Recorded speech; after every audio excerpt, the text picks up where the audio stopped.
Hello दोस्तों, मैं doctor Dharmesh Pandey Ayurveda संग्रह यूट्यूब चैनल पे आप सबका स्वागत करता हूँ। रात के करीब 1 बज रहे हैं। मैं आप लोगों के लिए वीडियो बना रहा हूँ कि जिससे आप लोग पढ़ाई कर सकें, तैयार हो सकें अच्छे से IPGT के लिए। तो हम लोग सूत्र स्थान का 5 चैप्टर पढ़ लिए थे दिन में। आज 6ठा चैप्टर पढ़ेंगे, ऋतुचर्या। तो आचार्य चरक ने भी ऋतुचर्या का वर्णन किया। चरक सूत्र स्थान 6 अध्याय में, और सुश्रुत संहिता में भी सुश्रुत सूत्र स्थान 6ठे अध्याय में ऋतुचर्या का वर्णन किया गया है। अष्टांग संग्रह ने 4थे अध्याय में और अष्टांग हृदय ने 3रे अध्याय में इसका वर्णन किया है। श्लोक नंबर 3 देखते हैं। कालो ही नाम भगवान स्वयंभू न अति मध्य निधनोऽत्र रस व्यापत संपत्ति जीवित मरणे च मनुष्याणाम। काल की परिभाषा बताइए। सूक्ष्म अपि कलाम न लियत इति काल। फिर काल की परिभाषा बताइए। संकलयति कालेति व भूतानेति काल। काल की व्याख्या इस प्रकार है कि वह ऐश्वर्यशाली स्वयंभू अर्थात किसी से उत्पन्न नहीं है तथा आदि मध्य और अंत में रहित है। मतलब अर्थात उनके आदि का न मध्य का न समाप्त होने का ज्ञान है। मधुर आदि 6 रसों की विकृति और संपत्ति का प्राणियों का जीवन और मरण उस काल के ही अधीन है। वह काल अपनी सूक्ष्म कला तक भी नहीं ठहरता, उसे काल कहते हैं। अथवा प्राणियों का संकलन मतलब सुख दुख के साथ संयोग करता है कि वह प्राणियों का संहार करता है, उसे काल कहते हैं। नेक्स्ट श्लोक है नीचे 4 नंबर श्लोक है, देखना। संवत्सर रूपी उस काल का भगवान सूर्य ने अपने गत विशेष से निमेष, काष्ठा, कला, मुहूर्त, अहोरात्र, पक्ष, मास, ऋतु, आयन, संवत्सर और युग इस प्रकार के विभाग करते हैं। तो काल रूपी कितने विभाग बताएं? 11 बताए गए हैं। नेक्स्ट बहुत इंपॉर्टेंट है, काल भेद में प्रत्येक का लक्षण कैसे लिखते हैं। काल भेद में प्रत्येक का लक्षण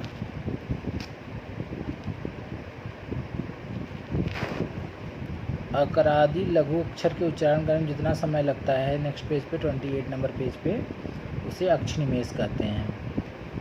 तो 15 अक्ष निमेष की एक काष्ठा होती है, 30 काष्ठा की एक कला होती है, 20 कला तथा एक कला का 10वां हिस्सा मिलकर एक मुहूर्त बनाते हैं। 30 मुहूर्त का एक अहोरात्र। अहोरात्र कितना होता है? दिन और रात्र। 15 अहोरात्र का एक पक्ष होता है। एक पक्ष में एक महीने में 2 पक्ष होते हैं, एक शुक्ल और एक कृष्ण पक्ष होता है, तो सबको पता है।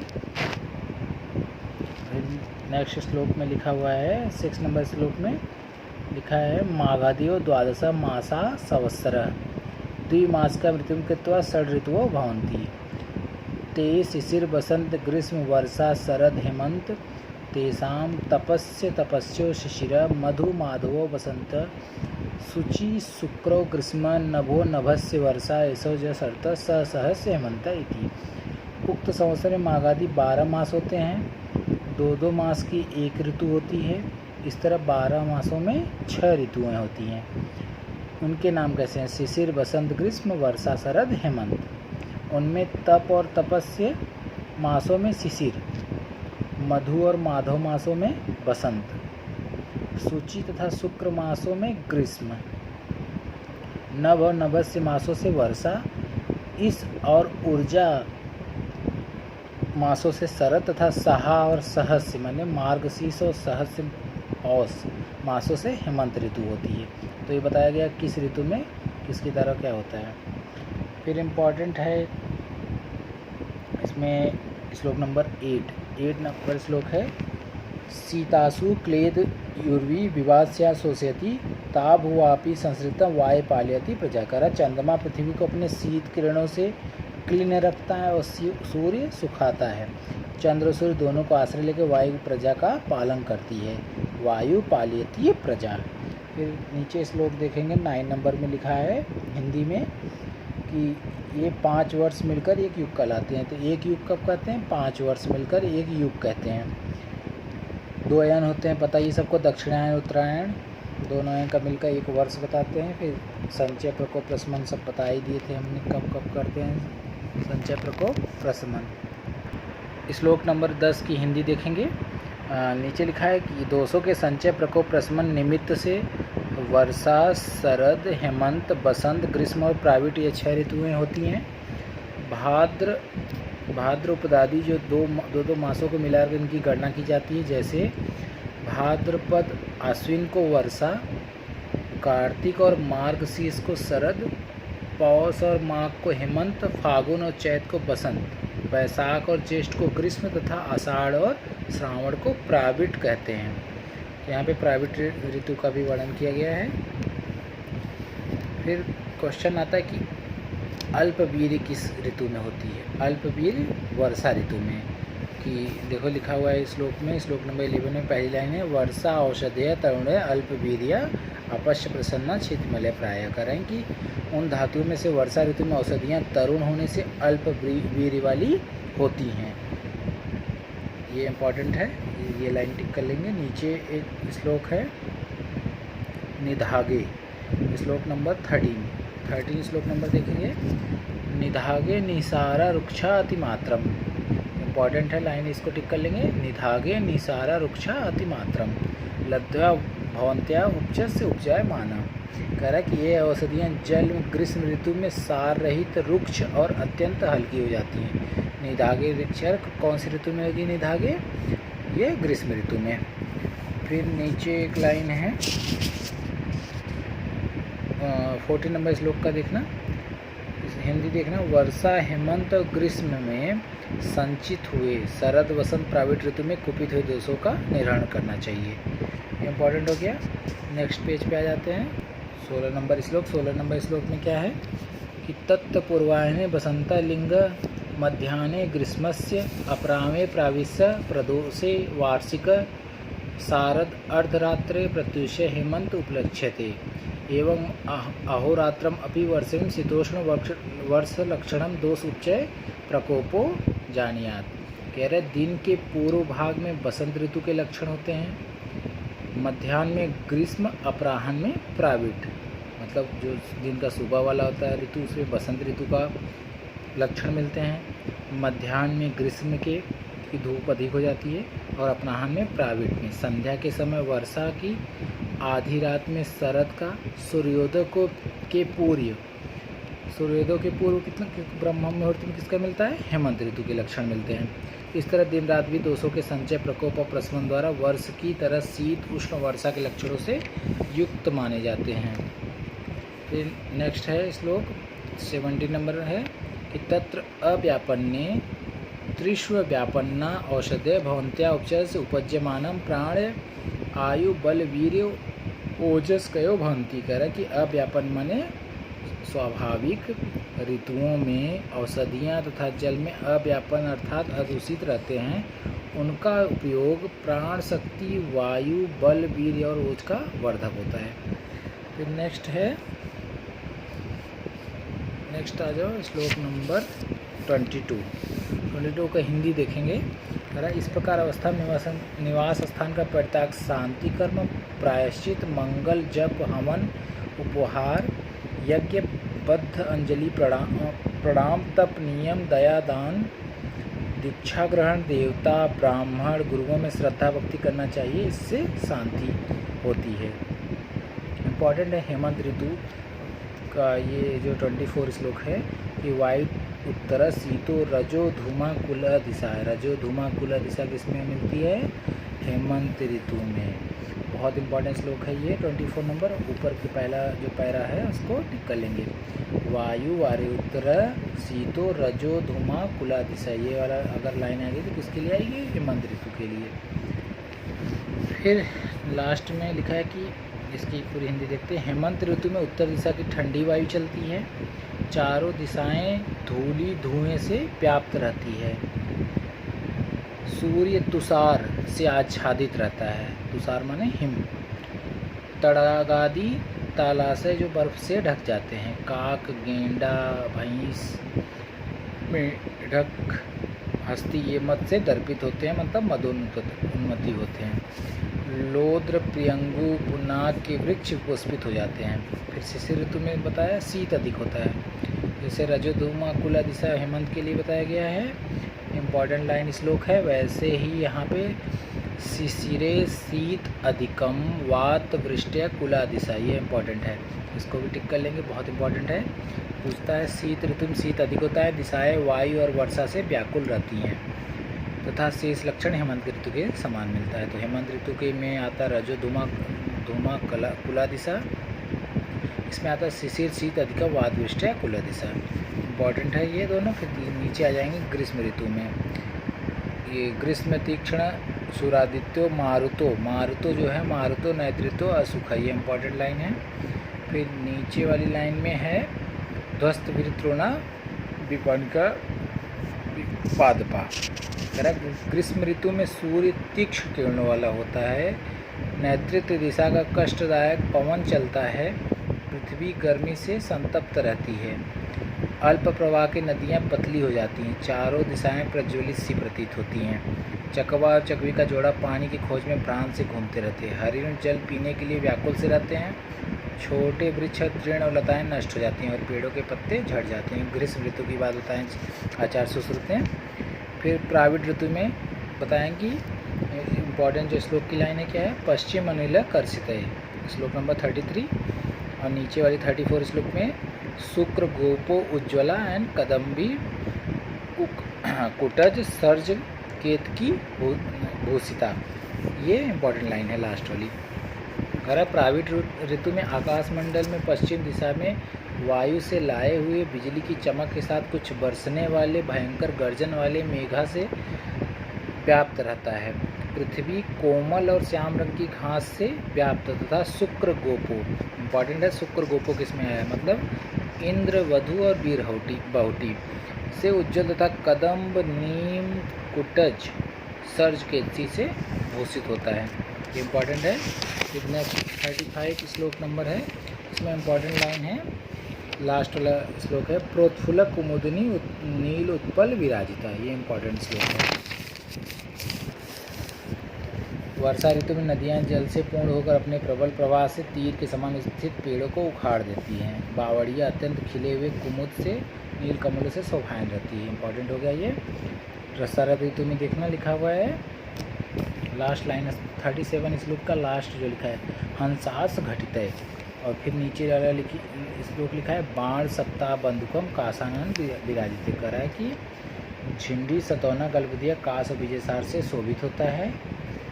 और जो ऊपर वाली लाइन लिखी हुई है कि शरद ऋतु में सूर्य पिंगल वर्ण का उष्ण रहता है, आकाश में श्वेत बादलों से निर्मल स्वच्छ दिखाई देता है, हंसों की इधर उधर चलने से कंधों से घटित कमलों से सरोवर शोभायन रहता है, और नीचे ऊंचे समान स्थितों में पृथ्वी कीचड़ युक्त और शुष्क और वल्मिक से व्याप्त हो जाती है। तो ये इम्पोर्टेंट हो गया आपका ऋतुचर्या में जो जो इम्पोर्टेंट पॉइंट हैं, जो जो इम्पोर्टेंट श्लोक हैं वो बता दिए गए हैं। ये आपका 6 चैप्टर ख़त्म हो जाता है यहाँ पे। फिर 7 चैप्टर, इसमें क्या है कि छोटे छोटे पॉइंट हम बताए हैं, उसको आपको टिक कर लेना है कि कौन कौन से इम्पोर्टेंट श्लोक है उसको देखना है और उसको याद रखना है। जैसे वाद विष्टया कुलादिशा किसके लिए बताया गया है, रजो धूमा कुलादिष्टा किसके लिए बताया गया है, ये सब इम्पॉर्टेंट है। फिर कौन सी ऋतु में क्या क्या लक्षण मिलते हैं ये भी इम्पॉर्टेंट है। नेक्स्ट फिर यंत्र विधि पढ़ेंगे। यंत्र विधि बहुत इंपॉर्टेंट चैप्टर है। ये सब जो भी सुश्रुत के चैप्टर हैं स्टार्टिंग के बहुत इंपॉर्टेंट है। सूत्रस्थान के सूत्रस्थान का फिर ये सप्तम अध्याय यंत्र विधि। यंत्र विधि में 101 बताए गए हैं यंत्र। क्या है, यंत्र शतम एक उत्तरम हस्तमेव प्रधानतम, कह रहा है कि जो हस्तम हाथ को ही प्रधान यंत्र माना गया है। लिखा है हस्तमेव प्रधानतम यंत्र गच्छण अवगच्छम किम कारणम, कह रहा कि हस्त के बिना यंत्रों का प्रयोग असंभव है क्योंकि यंत्र कर्म हाथ के ही अधीन होता है। 101 यंत्रों की संख्या बताई गई है। फिर इम्पॉर्टेंट श्लोक है 4 नंबर, इसको रट लेंगे, एकदम याद कर लेंगे श्लोक को। तत्र मन शरीर कराणी शल्यानि तेषाम आहरण पायो यंत्राणी। ये यंत्र की परिभाषा है, इसको रेफरेंस के रूप में याद कर लेंगे कि मन और शरीर को बाधा पहुंचाने वाले भावों को शल्य तथा इनको निकालने के उपकरणों को या उपायों को यंत्र कहते हैं। इम्पॉर्टेंट हो गया। इसकी फिर आकृति के हिसाब से 6 प्रकार हैं। यंत्रों की आकृति के 6 प्रकार है। श्लोक नंबर 5 देखेंगे। तानि षट् प्रकाराणि, 6 प्रकार के स्वस्तिक यंत्राणि, सदंश यंत्राणि, ताल यंत्राणि, नाड़ी यंत्राणि, शलाका यंत्राणि, उपयंत्राणि च इति। कह रहा है कि यंत्रों की आकृति की 6 प्रकार हैं। क्या क्या हैं? स्वस्तिक, सदंश, ताल, नाड़ी, शलाका, उपयंत्र। ये हो गए आपके जो 6 प्रकार के आकृति के हिसाब से बताए गए हैं। अब हम लोग पढ़ेंगे स्वस्तिक यंत्र। स्वस्तिक यंत्र के टाइप कितने बताए हैं? 24। बहुत इंपॉर्टेंट है, सब याद करना है आप लोगों को। जितनी बार सुनेंगे उतनी बार याद हो जाएगा। स्वस्तिक यंत्र 24 प्रकार के हैं। सदंश यंत्र 2 प्रकार के, ताल यंत्र भी 2 प्रकार का, नाड़ी यंत्र 20 प्रकार के, शलाका यंत्र 28 प्रकार के और उपयंत्र 25 प्रकार के। तो क्या क्या हो गए? स्वस्तिक 24, सदंश 2, नाड़ी 2, नाड़ी 20, सदंश 2, ताल 2, शलाका 28, उपयंत्र 25। ये हो गए। फिर अष्टांग हृदय ने क्या बताया? 4 प्रकार के बताए हैं सदंश यंत्र और 23 प्रकार के नाड़ी यंत्र। पूछा जाता है कि अष्टांग हृदय ने क्या क्या बताए हैं। तो 4 प्रकार के सदंश यंत्र बताए हैं, जो कि सुश्रुत ने 2 प्रकार के बताए हैं। 23 प्रकार के नाड़ी यंत्र बताए हैं, जिसमें सुश्रुत ने 20 प्रकार के बताए हैं। 34 प्रकार के शलाका यंत्र बताए हैं, जो कि शलाका यंत्र सुश्रुत ने 28 प्रकार के बताए हैं। और 19 प्रकार के उपयंत्र बताए हैं, जिसमें आचार्य सुश्रुत ने उपयंत्र की संख्या 25 बताई है, 25 बताई है। फिर यंत्रों के गुण इम्पॉर्टेंट श्लोक है, 9 नंबर श्लोक है। रेफरेंस पूछा जाता है कि ये कहाँ से आया हुआ है और यंत्र के गुण के कौन कौन से हैं, कितने हैं, सब याद करना है। 6 गुण हैं। समाहितानि यंत्राणि खरचलश्र मुखानि च सुदृढ़ाणि सुरूपाणि सुग्रहाणि च कार्यत। तो हम लोग याद करते थे कि समाहितानि यंत्राणि खरचलश्र मुखानि च सुदृढ़ाणि, डी से है इसलिए डी, सुरूपाणि आर से है तो आर, ग्रहाणि जी से है जी, और तो यहाँ हो गया D R G, D R G आगे हो गया। कह रहे हैं कि यंत्रों के समाहित, समाहित माने प्रमाणबद्ध से अधिक न मोटा न अधिक छोटा, आवश्यकता अनुसार कोई खुरदरे, खर संलक्षण, कोई मुलायम मुख वाले, अत्यंत मजबूत, सुदृढ़ानी, सुंदर, सुरूपाणी और ठीक तरह से हाथ में पकड़े जाने, सुग्रहाणी। तो ये लक्षण जो यंत्र के गुण बताए गए हैं, 6 गुण बताए गए हैं। समाहितानि यंत्राणि खरचलश्र मुखानि च सुदृढ़ाणि सुरूपाणि सुग्रहाणि च कार्येत। नेक्स्ट स्वस्तिक यंत्रों के 18 अंगुल प्रमाण बताए गए हैं, जो पढ़ेंगे। पहले स्वस्तिक यंत्राणि कर रहा है कि अष्टादश अंगुल प्रमाणानि, श्लोक में टिक कर लेंगे। अष्टादश क्या क्या हैं? ये जो भी जानवर के प्रकार के हैं, इसीलिए स्वस्तिक प्रमाण बताया गया। 24 इम्पॉर्टेंट है। तो इसमें सब जो भी सिंह है, ब्याग है, भेड़िया है, चरक है, रिक्ष है, चीता है, बिल्ली है, गीदड़ है, हिरन है, पशु है, कौवा है, कंक है, इस प्रकार के 24 जो भी उनके मुख वाले होते हैं उस हिसाब से स्वस्तिक यंत्र होते हैं 28 प्रकार के। लेकिन इसका इम्पॉर्टेंट श्लोक है, लास्ट लाइन है 10वां नंबर की, कि ये क्या करता है? अस्थि विदष्ट शल्योदरार्थ उपदिशन्ति। यह स्वस्तिक अस्थि में जहाँ कहीं भी शल्य हो से निकालने के लिए प्रयुक्त होता है। तो अस्थि विदष्ट शल्य के उदाहरण के लिए किसका प्रयोग करता है? किस यंत्र का? स्वस्तिक यंत्र का। ये इम्पॉर्टेंट श्लोक है। इसमें क्या क्या पढ़े हैं? स्वस्तिक यंत्र में 24 प्रकार का होता है, 18 अंगुल प्रमाण होता है, और अस्थि जो फंसे हुए हैं उसमें, अस्थियों में वहाँ कोई शल्य फंसा है उसको निकालने के इसका प्रयोग किया जाता है।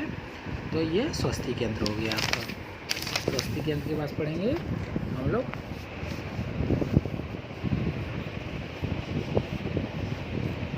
सदंश यंत्र। सदंश यंत्र की अंगुल प्रमाण कितना? 16 है।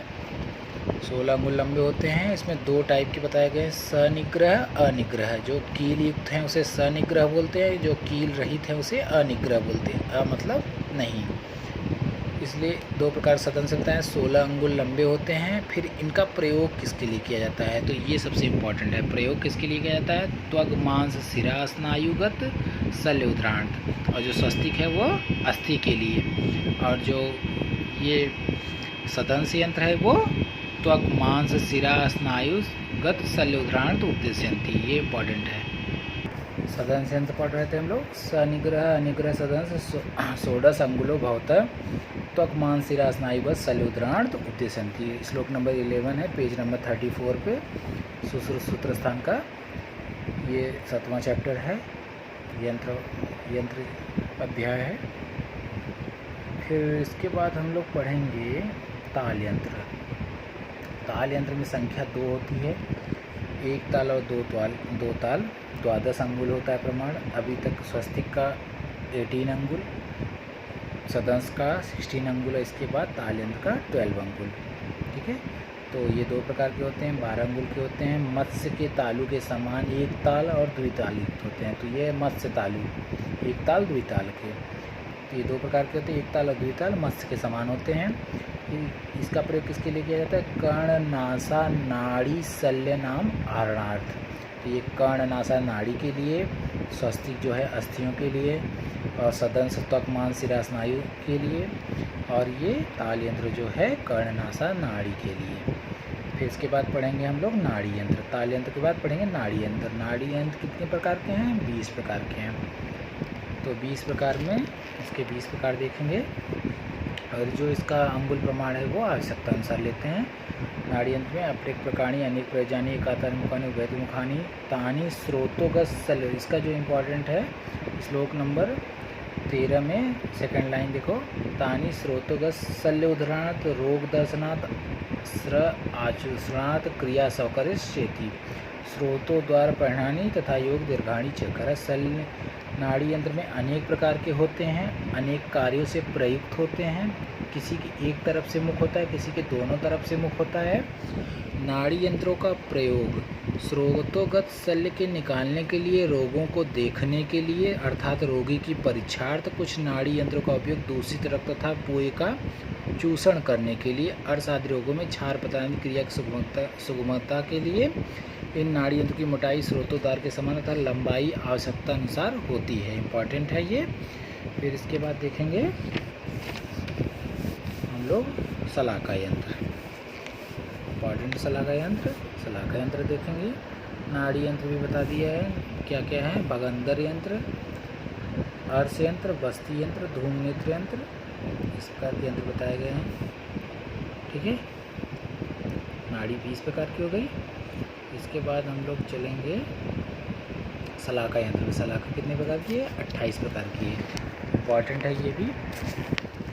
नाड़ी यंत्र किस क्या प्रयोग करते हैं, स्रोतोगत शल्य उद्राणार्थ, रोग दोष दर्शनार्थ और आचूषणार्थ के लिए प्रयोग किया जाता है। फिर सलाका यंत्र देखेंगे कि सलाका यंत्रों के भी अनेक भेद दिए गए हैं, अनेक कार्यों में प्रयुक्त होते हैं, इम्पॉर्टेंट है इसका। कह रहा है कि सलाका यंत्राणि अपि नाना प्रकाराणि नाना प्रयोजनानि यथा योग परिहारण दीर्घाणि च तेषां गंडूपद सर्पफण सर्पुंख बडिस्मुखे द्वे दो होते हैं, एडस एषण व्यूहन चालन हड़ात उद्देश्यंती मसूर दाल मात्र मुखे द्वे किचित दान ताग्रे स्रोतो गत शल्य उद्राणार्थ सट कार्पास कृत्रोष्ण साड़ी प्रमाजन क्रियासु त्रीणी द्रव्याकृतानि खल्यमुखानि क्षार औषध प्राणिधानार्थम जाम्बवदानि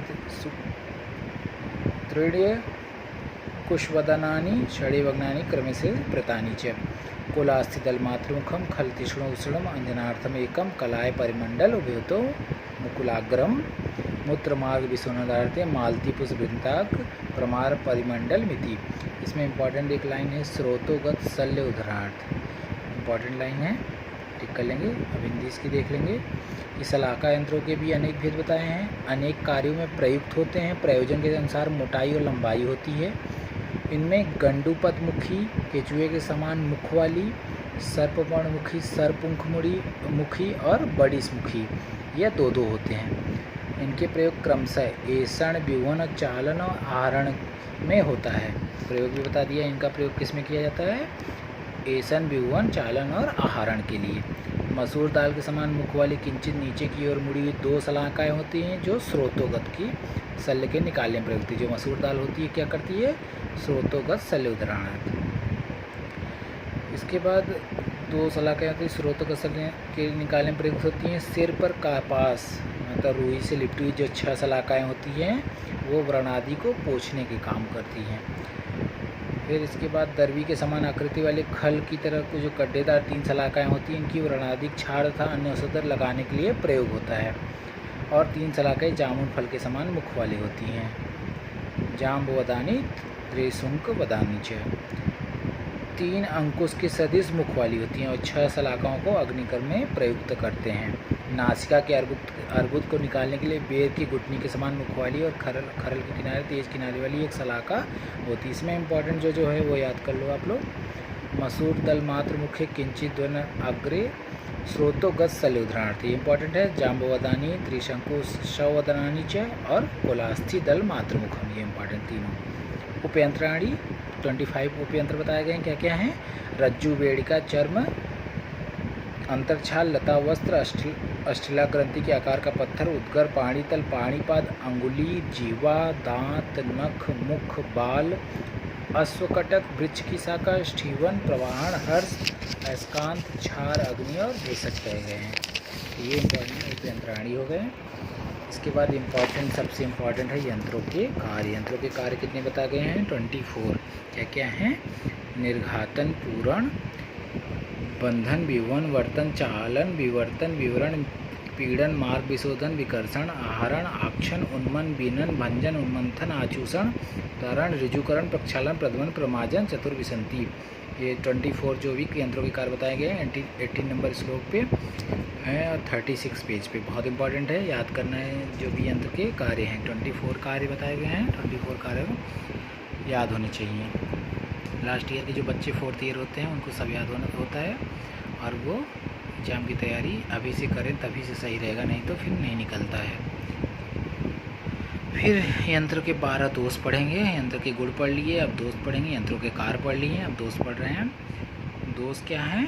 12 दोष हैं। तत्र अति स्थूलम, बहुत अधिक स्थूल, असारम, अशुद्ध, अति दीर्घ, बहुत बड़ा, अति ह्रस्व, बहुत छोटा, अग्राही, जो मतलब किसी का ग्रहण न करे, विषमग्राही, वक्र शिथिलम, अत्युन्नतम, मृदुकीलम, मृदुमुखम, मृदुमास्मिति। 12वां यंत्र दोषा कह रहा है कि अति स्थूल, असार, बहुत लंबा, अधिक छोटा, अग्राही, विषमग्राही, वक्र, ढीला, अत्युन्नत, जिसकी कील शिथिल हो, मुख पर मुलायम हो, शल्य आदि का पीड़न न हो सके, तथा मृदुपास। ये हो गए उसके 12 यंत्र दोष। यंत्र दोष सुश्रुत ने 12 बताए हैं, अष्टांग संग्रह ने 8 बताया और अष्टांग हृदय ने 15 बताए। तो ये लिख लेना, अष्टांग संग्रह ने 8 और अष्टांग हृदय ने 15 बताए हैं। फिर इम्पॉर्टेंट एक श्लोक है, 21 श्लोक में लिखा है कि जो भी यंत्र दोषों से विरहित 18 अंगुल लंबा यंत्र प्रशस्त होता है। तो पूछेंगे कितना लंबा यंत्र जो है प्रशस्त होता है? वो 18 अंगुल। और प्रधानतम यंत्र क्या है? हस्त है। ठीक है, नेक्स्ट आ जाइए। कंकमुख नामक, ये जो शल्य को निकालने की दृष्टि से कंकमुख यंत्र को सभी यंत्रों में प्रधान माना है, तो ये इंपॉर्टेंट है। 23 भी बताया गया कि अगर शल्य को निकालने की दृष्टि से पूछेंगे तो कंकमुख जो यंत्र है वो प्रधान माना गया है।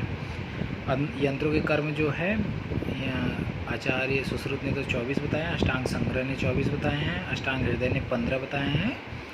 तो अष्टांग हृदय और अष्टांग संग्रह, अष्टांग हृदय का याद कर लीजिए 15, बाकी सब ने 24 बताए हैं।